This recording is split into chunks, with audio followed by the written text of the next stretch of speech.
Assalomu alaykum. Qadrli tomoshabinlar va kanalimiz obunachilari. Bugun sizlar bilan birgalikda shunday bir muhim mavzuni muhokama qilamizki, u har biringizga, har bir oilaga bevosita tegishli. Gap pensiya tizimidagi yangiliklar haqida ketmoqda. Hukumat tomonidan qabul qilingan yangi qarorga ko'ra pensiya hisoblash va uni olish tartibi tubdan o'zgaradi.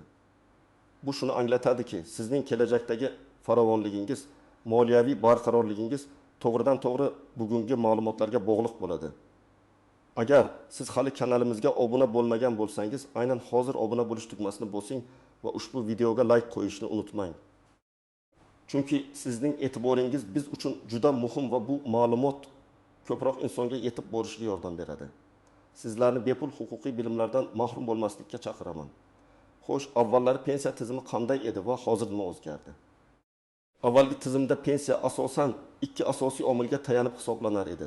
Ish staji va ish haqi. Ya'ni shaxsning umumiy mehnat staji qancha ko'p bo'lsa va oxirgi 5 yildagi yoki ketma-ket har qanday 5 yildagi o'rtacha oylik ish haqi qancha yuqori bo'lsa, uning pensiyasi shunchalik katta bo'lar edi. Bu tizim o'zining soddaligi bilan qulay edi, ammo bir qator kamchiliklarga ega edi. Masalan, ba'zi hollarda ish haqi konvertda berilganligi sababli rasmiy ish haqi past ko'rsatilib, bu esa pensiya miqdoriga salbiy ta'sir ko'rsatardi. Shuningdek, stajni tasdiqlovchi hujjatlarni yig'ish, ayniqsa ba'zi tashkilotlar tugatilgan bo'lsa, qiyinchilik tug'dirar edi. Pensiya miqdori mamlakatdagi o'rtacha ish haqi va inflyatsiya darajasiga har doim ham to'liq mos ravishda indekslanmasdi. Bu esa vaqt o'tishi bilan pensiyaning xarid qobiliyatini pasaytirar edi. Eng muhimi, tizimga kiritilgan o'zgarishlarga qaramay, har yili pensiya fondiga tushayotgan mablag'lar va to'lanayotgan pensiyalar o'rtasidagi nomutanosiblik xavfi ortib borardi. Endi esa eng muhimiga e'tibor qarating, nima o'zgardi? Yangi qarorga ko'ra, pensiya tizimi bir nechta jiddiy yangiliklarni o'z ichiga oladi. Eng asosiysi, pensiyani hisoblashda ish haqi to'g'risidagi ma'lumotlarni elektronlashtirish va shaffoflikni oshirishga e'tibor qaratilmoqda. Endilikda ish stajini hisoblashning yangi usullari joriy etiladi. Bu degani, har bir fuqaroning mehnat faoliyati va undan ajratilgan ijtimoiy to'lovlar haqidagi ma'lumotlar elektron bazada to'planadi. Bu esa kelajakda hujjatbozlikni kamaytiradi va pensiya miqdorini aniqlashni yanada aniqroq qiladi. Bundan tashqari, pensiyaga chiqish uchun talab qilinadigan minimal staj muddati qayta ko'rib chiqiladi. Avvalgi qoidalarga ko'ra erkaklar uchun 25 yil, ayollar uchun 20 yil bo'lgan umumiy ish staji talab qilinadi. Ammo endilikda ma'lum hollarda bu muddatga qo'shimcha talablar yoki aksincha yengilliklar kiritilishi mumkin. Shuningdek, pensiyaning bazaviy miqdori va undan tashqari qo'shimcha ustamalarni hisoblash mexanizmlari ham yangilanadi. Eng muhimi, yangi tizimda har bir fuqaroning shaxsiy jamg'arib boriladigan pensiya hisobvaraqi, shaxsiy pensiya kapitali yanada muhim rol o'ynaydi. Bu hisobvaraqqa o'tkazilgan har bir so'm kelajakdagi pensiya miqdoriga to'g'ridan to'g'ri ta'sir qiladi. Hukumatning maqsadi pensiya tizimining barqarorligini ta'minlash, uni yanada shaffof va adolatli qilish hamda kelajakda fuqarolarning pensiya ta'minotiga bo'lgan ishonchini oshirishdir.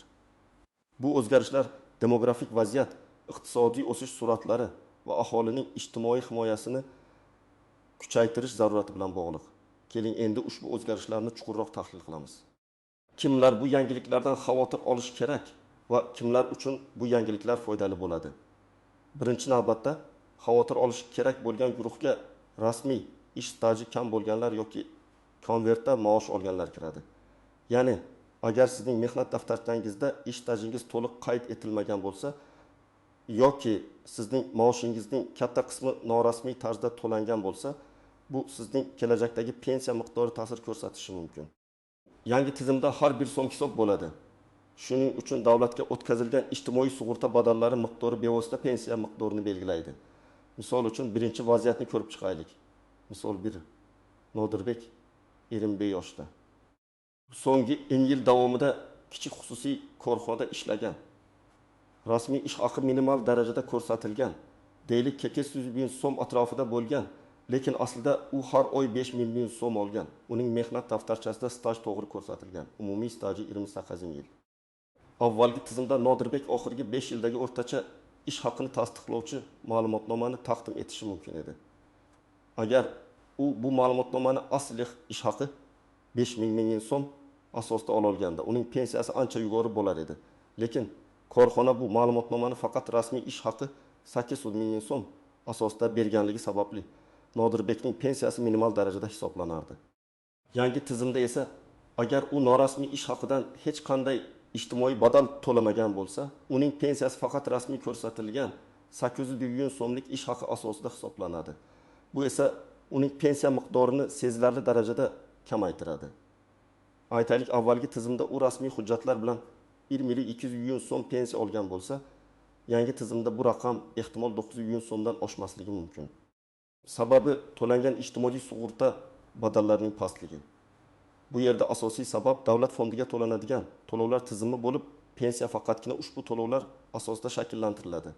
Agar Nodirbek kelajakda yaxshi pensiya olmoqchi bo'lsa, u hozirdan boshlab rasmiy ish haqi to'lanishiga va undan tegishli badallarning o'z vaqtida o'tkazilishiga e'tibor qaratish kerak. Ikkinchi guruh bu yangiliklardan foyda ko'radiganlar yoki xavotir olmasligi kerak bo'lganlar.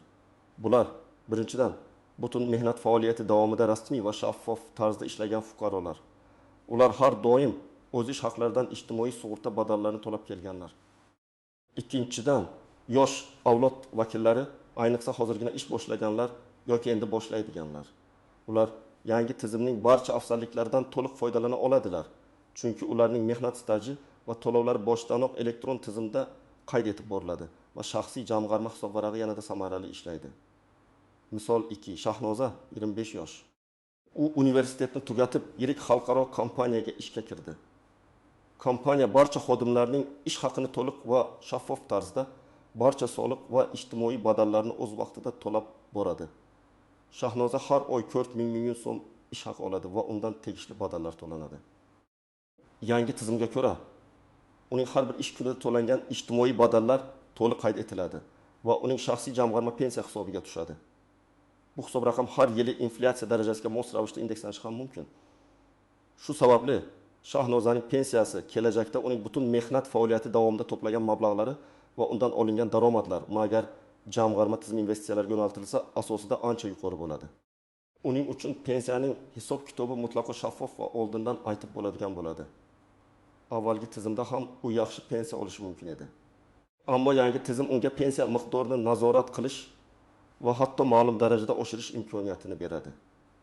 Aytaylik, avvalgi tizimda u 2500 ming so'm pensiya olish taxmin qilingan bo'lsa, yangi jamg'arma tizimi uning samarali ishlashi natijasida bu raqam 3000 ming so'mdan ham oshib ketishi mumkin.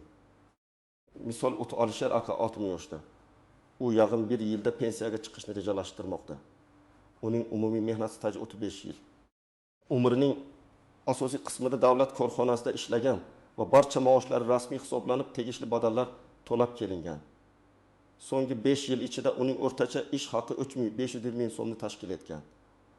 Yangi tizimda uning pensiyasi hisob-kitob qilinishida avvalgi to'plangan staj va to'lovlar ham inobatga olinadi.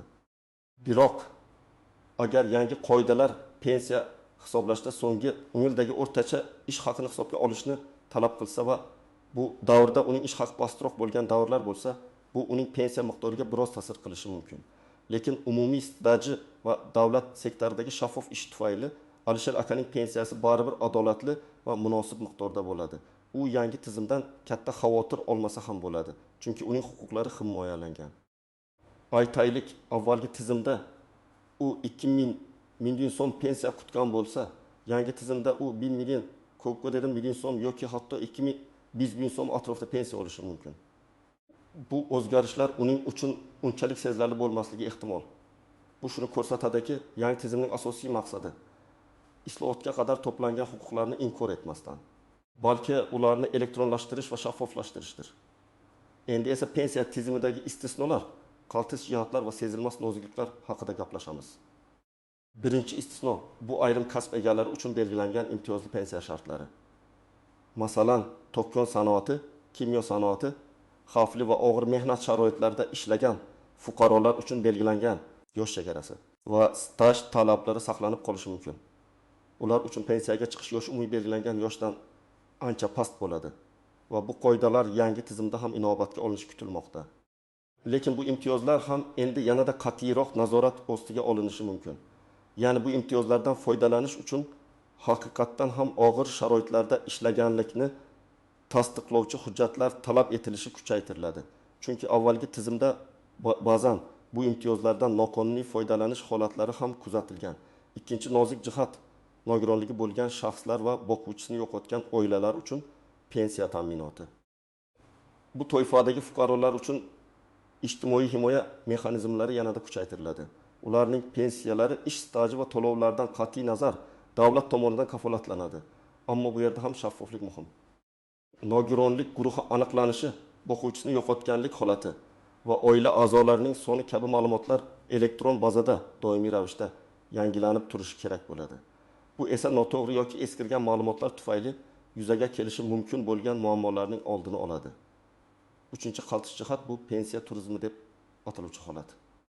Ba'zi fuqarolar pensiya miqdori yuqori bo'lgan mamlakatlarda ma'lum muddat ish stajini to'plab, keyin esa o'z mamlakatiga qaytib, ushbu stajni hisobga olgan holda pensiya olishga harakat qilishgan. Yangi tizimda bunday holatlar uchun xalqaro shartnomalar va bitimlar asosida qat'iy qoidalar belgilanadi. Agar O'zbekiston boshqa davlatlar bilan pensiya masalasida o'zaro hamkorlik shartnomalariga ega bo'lsa, staj o'tkazilishi mumkin. Biroq bu jarayon yanada shaffof va qat'iy nazorat ostida bo'ladi. Har bir holat alohida ko'rib chiqilib, qonuniy asosda hal etiladi. 4-noziklik bu yangi tizimning dastlabki yillardagi adaptatsiya davri. Har qanday yangi tizimni joriy etishda ma'lum muammolar va tushunmovchiliklar yuzaga kelishi tabiiy. Masalan, elektron bazalardagi xatolar, avvalgi davrdagi hujjatlarni raqamlashtirish jarayonidagi kamchiliklar yoki fuqarolarning yangi qoidalarni to'liq tushunmasligi holatlar yuzaga kelishi mumkin. Shu sababli dastlabki vaqtlarda pensiya masalalari bo'yicha maslahatlar olish va murojaatlarni ko'rib chiqish markazlariga murojaat qilish juda muhimdir. Va nihoyat 5-qaltis jihat bu pensiya jamg'armasini boshqarishdagi investitsiya xatarlari. Agar yangi tizimda shaxsiy jamg'arma pensiya hisobvaragidagi mablag'lar investitsiya qilinishi ko'zda tutilgan bo'lsa, bu mablag'larning saqlanishi va ko'paytirilishi bo'yicha ma'lum xatarlar mavjud bo'ladi. Garchi davlat bu xavflarni minimallashtirish uchun tegishli choralar ko'rsa-da, har bir fuqaro o'z jamg'armalarining qanday boshqarilishi va qaysi investitsiya vositalariga yo'naltirilishi haqida ma'lumotga ega bo'lishi kerak. Bu masalada shaffoflik va hisobot berish mexanizmlari juda muhimdir. Xo'sh, aziz do'stlar, bu o'zgarishlar fonida siz qanday harakat qilishingiz kerak? Siz uchun aniq va tushunarli amaliy maslahatlarim bor. Birinchi va eng muhimi, o'z mehnat daftarchangizni va undagi yozuvlarning to'g'riligini zudlik bilan tekshiring. Ish beruvchingiz tomonidan kiritilgan barcha yozuvlar qonuniy asosda va xatolarsiz ekanligiga ishonch hosil qiling. Agar qandaydir xato yoki kamchiliklar bo'lsa, zudlik bilan ish beruvchiga murojaat qiling va ularni tuzatishni talab qiling. Ayniqsa, staj davrlari, lavozimlar va ishlagan tashkilot nomlariga e'tibor bering. Agar tashkilot tugatilgan bo'lsa, arxivlardan tegishli ma'lumotnomalar olishga harakat qiling. Bu keyinchalik pensiya tayinlashda muammo tug'dirmaslik uchun juda muhimdir. Ikkinchi qadam, o'zingizning ijtimoiy sug'urta badallaringiz to'g'ri va o'z vaqtida to'lanayotganligini nazorat qiling. Buni yagona interaktiv davlat xizmatlari portali MyTalk.gov uz orqali yoki pensiya jamg'armasining hududiy bo'limlariga murojaat qilib tekshirishingiz mumkin. Bu portal orqali siz o'z shaxsiy kabinetingizga kirib, yillar davomida to'plangan ijtimoiy to'lovlar, ish staji haqidagi ma'lumotlarni ko'rishingiz, hatto pensiyaning taxminiy miqdorini hisoblashingiz mumkin. Agar sizning ish beruvchingiz tomonidan badallar to'lanmagan yoki noto'g'ri to'langan bo'lsa, zudlik bilan chora ko'ring. Bu sizning kelajakdagi pensiya miqdoringizga bevosita ta'sir qiladi. Uchinchi maslahat, ish haqingizni oq va rasmiy tarzda olishga intiling. Agar sizning ish beruvchingiz ish haqining bir qismini norasmiy tarzda to'layotgan bo'lsa, unga bu holatning sizning kelajakdagi pensiyangizga salbiy ta'sir ko'rsatishi haqida tushuntiring. Imkon qadar rasmiy ish haqini oshirishga yoki uning to'liq hajmda ko'rsatilishiga erishing. Norasmiy ish haqi bugungi kunda foydali ko'rinsa-da, kelajakda sizni jiddiy moliyaviy muammolarga olib kelishi mumkin. Pensiya bu butun umr qilgan mehnatingizning natijasi. Shuning uchun uning asosini mustahkamlash hozirdan muhim. 4-qadam. Pensiya yoshiga yaqinlashayotgan bo'lsangiz, muddatidan oldin pensiya jamg'armasi yoki Xalq bankining pensiya bo'limiga murojaat qiling. ulardan o'zingizning aniq vaziyatingiz bo'yicha maslahat oling. Pensiyaga chiqish uchun kerakli hujjatlar ro'yxatini aniqlashtiring. Odatda bu pasport, mehnat daftarchasi, ish haqi to'g'risidagi ma'lumotnoma agar talab qilinsa, nikoh guvohnomasi ayollar uchun familiya o'zgargan bo'lsa, bolalarning tug'ilganlik haqidagi guvohnomalari ayrim imtiyozlar uchun va boshqalar bo'lishi mumkin. Ba'zi hollarda harbiy bilet ham talab qilinishi mumkin. Hujjatlar ro'yxati sizning vaziyatingizga qarab farq qilishi mumkin. Shuning uchun oldindan aniqlashtirish va ularni to'plashga kirishish muhimdir. Ba'zi hujjatlarni olish uzoq vaqt talab qilishi mumkin. 5-maslahat: agar pensiya tayinlashda sizning huquqlaringiz buzilgan deb hisoblasangiz yoki hisoblangan miqdorga rozi bo'lmasangiz, sukut saqlamang. Pensiya jamg'armasining yuqori turuvchi organlariga, Vazirlar Mahkamasi huzuridagi pensiya jamg'armasiga yoki adliya organlariga yozma ravishda murojaat qiling. Murojaatda vaziyatni batafsil bayon eting. Tegishli hujjatlarni ilova qiling. Agar kerak bo'lsa, malakali huquqshunos yordamidan foydalaning. O'z huquqlaringizni bilish va ularni himoya qilish uchun kurashish juda muhimdir. Har bir fuqaroning adolatli pensiya olishga haqqi bor. 6 va yakuniy maslahat: pensiya to'g'risidagi qonunchilikni va unga kiritilayotgan o'zgarishlarni doimiy ravishda kuzatib boring. Bizning kanalimiz orqali ham siz doim yangiliklardan boxabar bo'lib turishingiz mumkin. Bu ma'lumotlarni o'zingizning oila a'zolaringiz va yaqinlaringizga ham yetkazing. Chunki bu ma'lumotlar ularning kelajagi uchun ham muhim ahamiyatga ega. Yangi tizim shaffoflik va adolatga asoslangan bo'lishi kutilmoqda. Ammo uning samaradorligi ko'p jihatdan fuqarolarning o'z huquqlariga e'tiborli bo'lishiga bog'liq. Shunday qilib, aziz do'stlar, bugungi videoda sizga pensiya tizimidagi yangi o'zgarishlar haqida batafsil ma'lumot berishga harakat qildim. Xulosa qilib aytganda, yangi qaror pensiyani hisoblashda yanada shaffof va adolatli tizimni joriy etishga qaratilgan bo'lib, bunda har bir fuqaroning to'lagan ijtimoiy badallari bevosita uning kelajakdagi pensiya miqdoriga ta'sir qiladi. Agar siz o'z kelajagingiz haqida qayg'ursangiz, hozirdan o'z mehnat faoliyatingizni rasmiylashtirish va ijtimoiy badallaringizning to'g'ri to'lanishini nazorat qilishni boshlashingiz kerak.